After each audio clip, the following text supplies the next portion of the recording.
Hey y'all, Eat Mo Pie here. Friendly neighborhood brewmaster. This is just a little tutorial guide for AoE tanking. I'm going to go over some of the abilities. It's been done before, but I'm going to go over them, being a long-time tank myself, with every single class that's available to tank in game. I think that my opinion counts a little bit. Right now, brewmaster tanking is pretty fun. It's pretty neat. There's a few things that need adjusted. Breath of Fire, the cooldown seems to be a little bit long. Spinning Crane Kick at this level seems to not do quite enough damage. Just little teeny tweaks like that.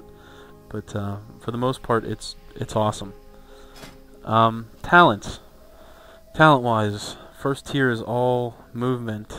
You get a sprint, you get a cheat or lower cooldown on your roll, and then you get momentum, which is like a sprint after you roll, which I think is the most useful for soloing and AoEing, which is kind of how I level in Quest. I just tend to take as many as I can and kill them all at the same time. Power Strikes. I went with Power Strikes because it's additional chi. It's on a 15-second cooldown. Your jab generates an additional chi. You need that chi. It makes it so much more convenient when you're generating 2 at a time that, well, you'll see. It's just very convenient. And you don't really want to use jab all that much while you're tanking because it's a single target attack. But once every 15 seconds is not a big deal. Leg Sweep. Super overpowered. 25-second cooldown. 1 chi. It's an AoE knockdown and a 6-second stun. It's going to get nerfed. But for right now, it's amazing. I love it. And it's really great for, saving your ass, especially when you have momentum. So if you really do get in trouble with AoE or you're getting ganked in the middle of a pool, you can AoE stun and you can roll away, and you get so far away, plus you have a 50% sprint. It's pretty easy to get away. The rest are pretty much not that important. You can pick whatever you want. There's reduce health, reduce damage taken, increase healing, mystery talents. We're still early in the beta, so there's a lot of things that are going to change. But, okay. Let's go to defensive abilities. As a brewmaster, you have Guard. It's basically a power word shield. If anybody's ever played a priest or had a priest bubble on, that's what it is. It also increases the healing that you take. From yourself, anyway. By 30%. So Expel Harm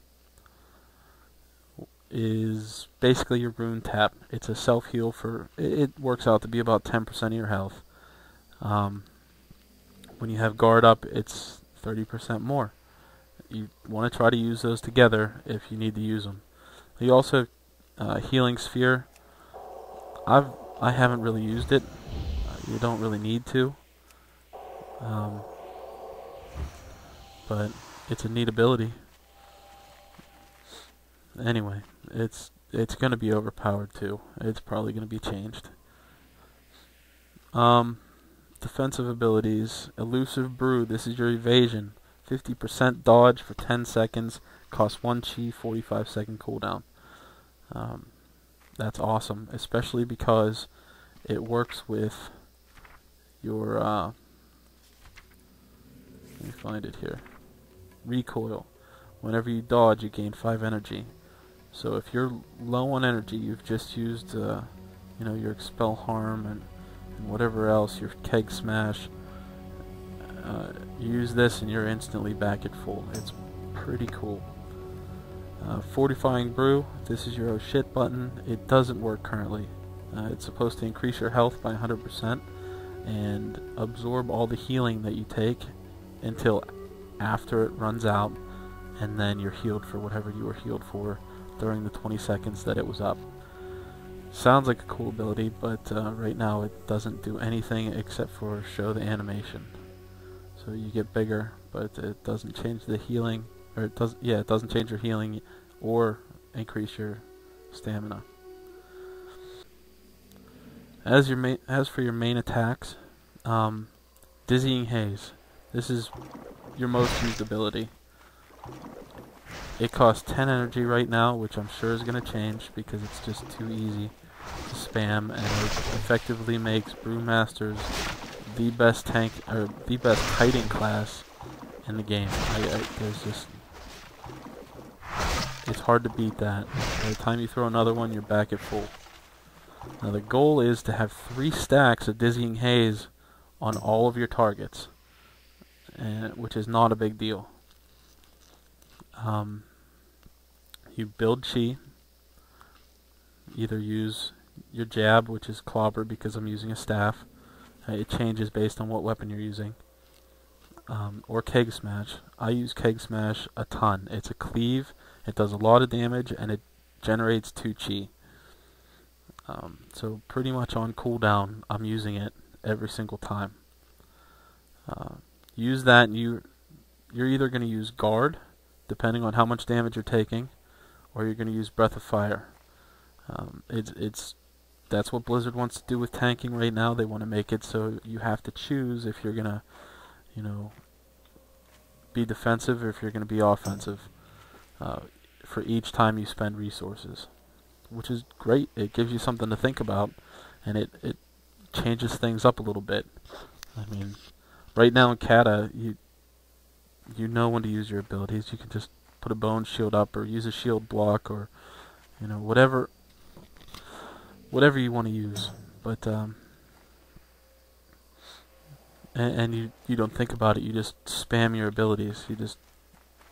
You're basically a DPS that has aggro. So this changes things a little bit. So you build your chi. I like to use Breath of Fire. It's your biggest damage attack, with the exception of Touch of Death, which is overpowered, but it's single target. So anyway, Breath of Fire, it's awesome. You only want to use it when you have 3 stacks of Dizzying Haze on your target. There's a huge difference. This is, the damage multiplier for Breath of Fire. You build chi again. After your Breath of Fire, you can leg sweep or just go right into a spinning crane kick.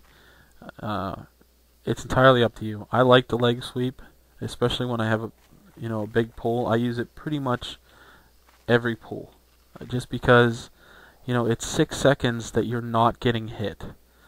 And one of the things about spinning crane kick is you can be rooted and still use it, but you can be stunned right out of it. And I'm actually leaning towards playing a human when this goes live, because of how often I've been stunned just leveling up on this gnome. It seems, stunned or polymorphed. It happens all the time, and it's annoying. So, I may just go with a human and have the free trinket. We'll see. I'm not sure yet. But anyway, you can be stunned right out of spinning crane kick, which changes your whole rotation up a little bit. It's kind of a pain, but stuff happens. What can you do? So I'm gonna walk through just a single target here, but I'm gonna do my AoE rotation or priority or whatever you want to call it, just to give you an idea. So I start by pulling with my Dizzying Haze, and you get used to throwing it after a while.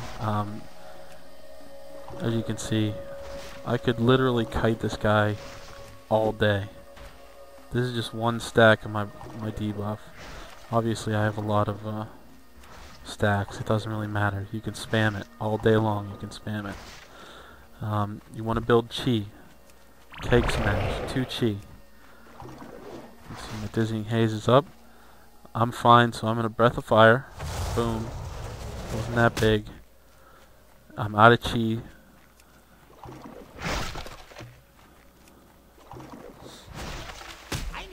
So build chi again. I'm trying not to kill it. Leg sweep. And then I'd spinning crane kick for the AoE. But, now the idea is, you know, in instances, well, not lobby instances, because everything dies so fast, especially when your group is full of monks. But in instances later on, when things don't die in that after that first spinning crane kick, you have to decide if you're going to throw another dizzying haze to keep your stacks up for a breath of fire, if it's going to come back up on cooldown before the pack is dead. You know, you're going to want to use it again because it's beast. It's an awesome attack. Or if they're going to die with a second spinning crane kick. So it's, you know, just a matter of learning your class, learning your damage potential, and you know, when you should use what ability. But I'm going to throw some clips in here so you can see what I'm talking about. I have a few nice pulls, and you know, if you have any questions, please leave a comment. If there's anything you want to see, please let me know, and you know, I'll work on getting it out as soon as possible. I'll work on answering you and showing you what you want to see. Thanks. See ya.